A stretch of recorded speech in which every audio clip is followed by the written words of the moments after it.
Among Us. 2020 has been defined by this game. Now, I've made a lot of Among Us content on the channel, but I think it's finally time to remove the goggles and make an honest review video of the game.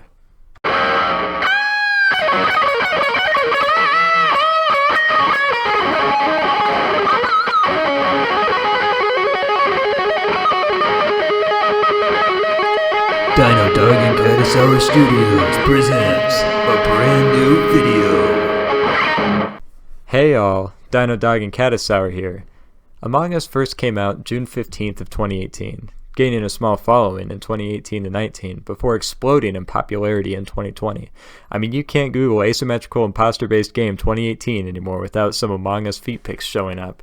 The Among Us explosion really started when the pandemic and lockdowns began. People really wanted to escape reality by doing menial tasks in a spaceship under the constant threat of being murdered.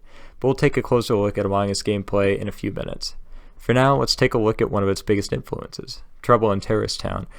Trouble in Terrorist Town, or TTT, was a Garry's Mod where there was a number of traitors tasked with eliminating everyone, while the rest were meant to find out who the traitors were and eliminate them first.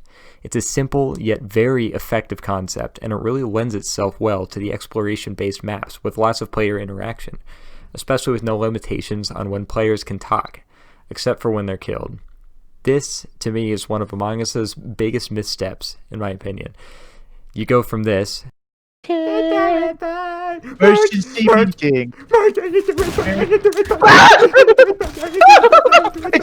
glitch in the imposter. Whoa! Whoa! The imposter's acting sus! I'm not the imposter. Ah! You're working! To this.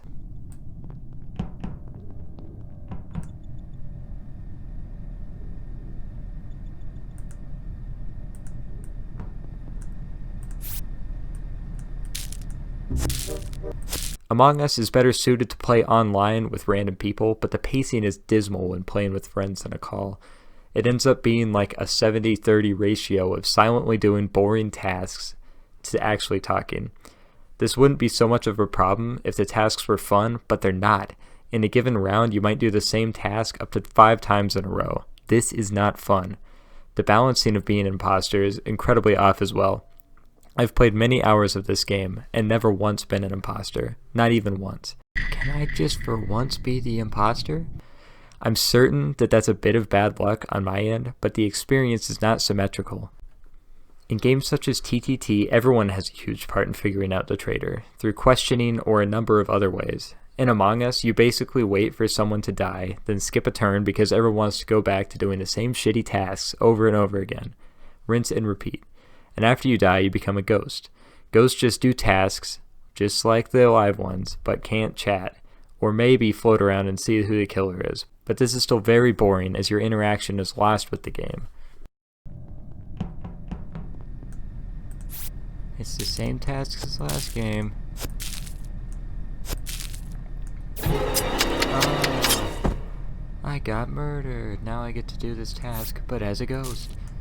In my opinion, Among Us is best suited as a mobile game. It can be fun to kill a couple minutes on a bus ride, but that's about it. It has the depth of a kiddie pool and is kind of a bummer to play with friends. For my money, the best game in the genre would have to be Worms Armageddon. In that game, everyone is the imposter, and it's an all-out brawl to see whose worms are the best worms. You just got trolled. Goodbye, Pokemon Y. Alright guys, to wrap up this video, I don't discount the cultural impact Among Us has had on the world, but to me it's a lackluster experience full of time-wasting tasks and low player freedom and interactivity. Every game I played blurred into the last. Rarely did anything interesting actually happen, and I am very disappointed at the wasted potential here. My final score is a high 97 out of 100. Thank you for watching. Don't be sus, bros.